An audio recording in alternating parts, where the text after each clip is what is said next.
Creed en sus profetas. Lunes 9 de agosto 2021. Hechos 14. Pablo y Bernabé en Iconio. Aconteció en Iconio que entraron juntos en la sinagoga de los judíos y hablaron de tal manera que creyó un gran número, tanto de judíos como de griegos. Pero los judíos que no creyeron incitaron y predispusieron el ánimo de los gentiles en contra de los hermanos. Con todo eso, ellos continuaron mucho tiempo hablando con valentía, confiados en el Señor, quien daba testimonio a la palabra de su gracia, concediendo que se hicieran señales y prodigios por medio de las manos de ellos. La gente de la ciudad estaba dividida. Unos estaban con los judíos, otros con los apóstoles.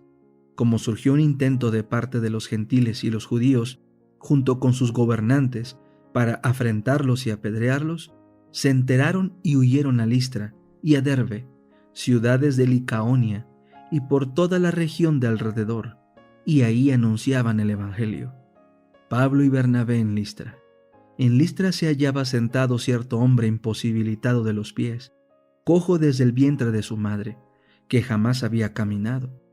Este oyó hablar a Pablo, quien fijó la vista en él y vio que tenía fe para ser sanado, y dijo a gran voz: «Levántate derecho sobre tus pies». Y él saltó y caminaba. Entonces, cuando la gente vio lo que Pablo había hecho, alzó su voz diciendo en lengua licaónica: «Los dioses han descendido a nosotros en forma de hombres». A Bernabé le llamaban Zeus y a Pablo Hermes, porque era el que llevaba la palabra. Entonces, el sacerdote del templo de Zeus, que quedaba a la entrada de la ciudad, llevó toros y guirnaldas delante de las puertas de la ciudad, y juntamente con el pueblo quería ofrecerles sacrificios. Cuando los apóstoles Bernabé y Pablo oyeron esto, rasgaron sus ropas y se lanzaron a la multitud dando voces y diciendo: «Hombres, ¿por qué hacen estas cosas? Nosotros también somos hombres de la misma naturaleza que ustedes, y les anunciamos el evangelio para que se conviertan de estas vanidades al Dios vivo, que hizo el cielo, la tierra y el mar y todo lo que hay en ellos.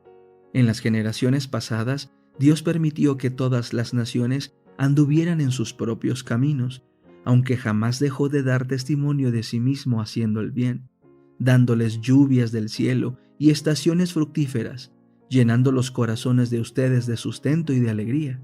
Aún diciendo estas cosas, apenas lograron impedir que el pueblo les ofreciera sacrificios.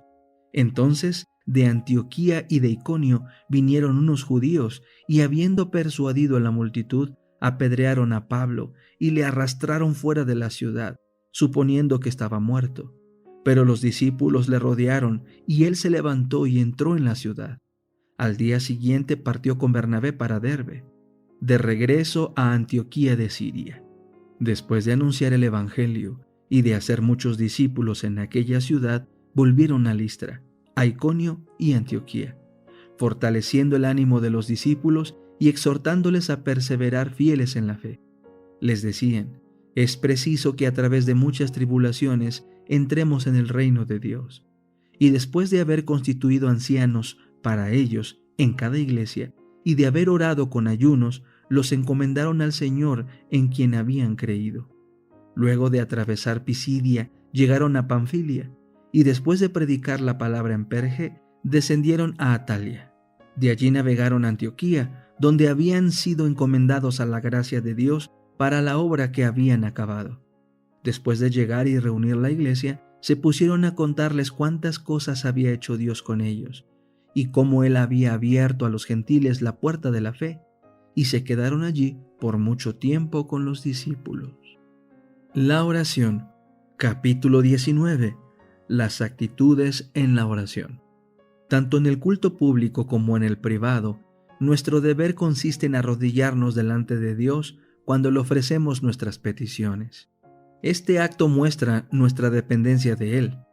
¿Dónde obtuvo su educación el hermano H? En Battle Creek.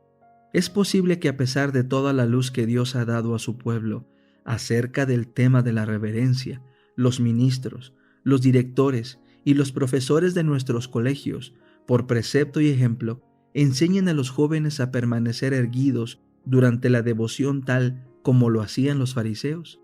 ¿Debemos considerar esto como una señal de suficiencia propia y de la importancia que se atribuyen a sí mismos? ¿Han de tornarse prominentes estos rasgos? Esperamos que nuestros hermanos no manifestarán menos reverencia y respeto cuando se aproximan al único Dios verdadero y viviente, que la que manifiestan los paganos por sus deidades idolátricas, porque en caso contrario, esa gente nos juzgará en el día de la decisión final. Quiero dirigirme a todos los que ocupan el puesto de profesores en nuestras escuelas.